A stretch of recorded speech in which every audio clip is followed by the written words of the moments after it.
day and welcome to the news. CSO writes IGP wants Tinubu arrested within 48 hours. Now, the news in details. A civil rights organization, Center for Reform and Public Advocacy, has given the Inspector General of Police a 48-hour ultimatum within which he should arrest and initiate criminal prosecution against the presidential candidate of the All Progressives Congress, Asiwaju Bola Tinubu, for allegedly supplying false academic qualifications to secure the nomination. The organization threatened that should the IGP fail to act, court action will be instituted against him for an order of mandamus to compel him to effect the arrest of Tinubu at the end of the ultimatum. The legal advisor of the CRPA and human rights lawyer Agu Kalu issued the threat during a press conference in Abuja on Saturday. But when contacted, the Director, Legal Directorate, Tinubu Campaign Organization, Babatunde Ogala, told our correspondent that they were ready to defend against the threats and allegations. He clarified that the APC presidential candidate has complied fully with the provision of the Electoral Act. He said, "There is nothing to respond to them. The Electoral Act is clear. We are waiting. Let them go. Let them bring the right. We will defend it." I think we have gone past the stage of some people on social media, for whatever reason, in the media issuing threats. If they have anything, let them bring it. As far as we are concerned, our candidate has fully complied with the provisions of the Electoral Act. If they want to go to court, let them go to court. But we must also let them know that we are not unconscious of the laws of defamation in the country. We know the difference between a court process that is privileged and making unfounded allegations in the newspaper like they are doing now. But honestly, our candidate is not perturbed. He can't be bothered by all these threats. If they want to go to court, let them go to court. When they come, we will react appropriately to the court process. What we know, we have complied fully with the provision of the law, and we will not be blackmailed or intimidated. Kalu alleged that the former Lagos State governor was not legally qualified to become the next president of Nigeria in 2023 on grounds of supplying false information on oath in his Form EC9 submitted to the Independent National Electoral Commission (INEC). Amongst others, the legal practitioner alleged that in 1999, Bola Tinubu claimed to have attended St. Paul Aroloya Children's Home School Ibadan between 1958 and 1964 and Government College Ibadan between 1965 and 1969, only to turn around in 2022 that he never attended any primary or secondary school in his EC9 form.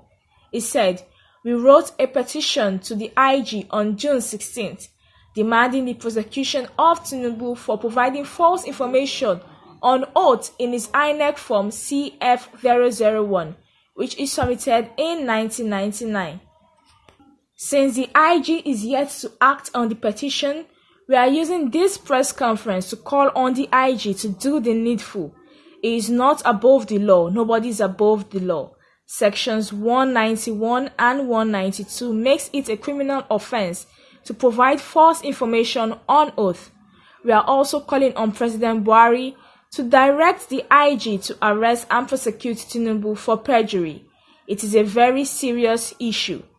He added that in the event Buhari and IG fail to do the needful, the group, in conjunction with other civil groups, will approach a court of law for judicial review and order of mandamus to order the IG to do the needful.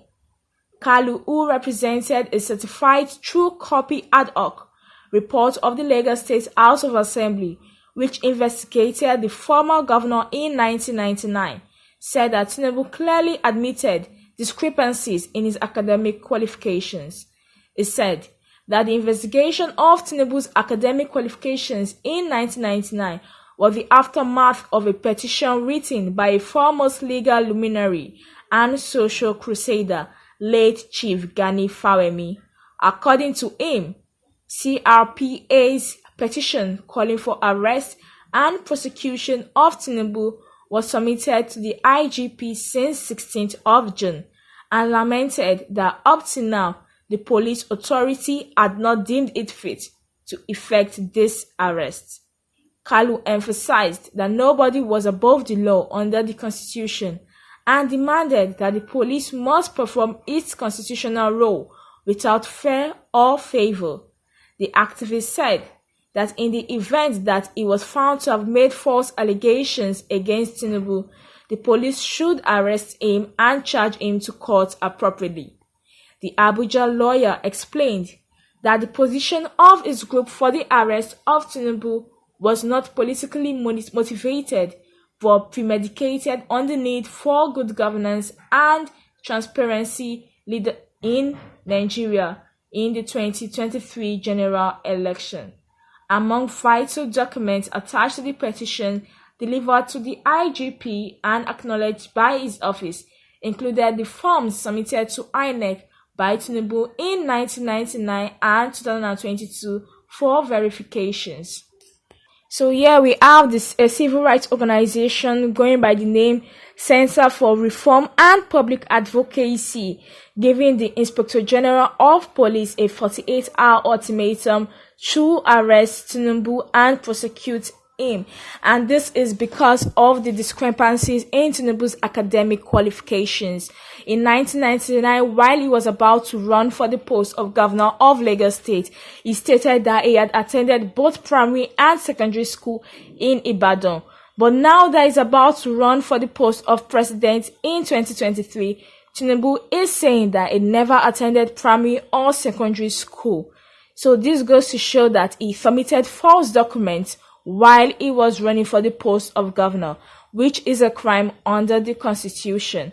And this is the civil rights organization is calling on the government to take action and arrest Tinubu. And they made it clear that this is not a political it's not anything political, but rather they are doing it to ensure good governance and leadership here in Nigeria. So honestly speaking, providing false documents to run for political office under oath is actually a crime here in Nigeria. So would Tinubu be arrested and prosecuted for the crime he committed? We have to just wait and see if he gets prosecuted for this. But with that being said, we're going to keep you updated on the news as it comes to us. So don't forget to like, comment, share, and subscribe to our channel so you get an update every time a new post is made. Thank you and God bless.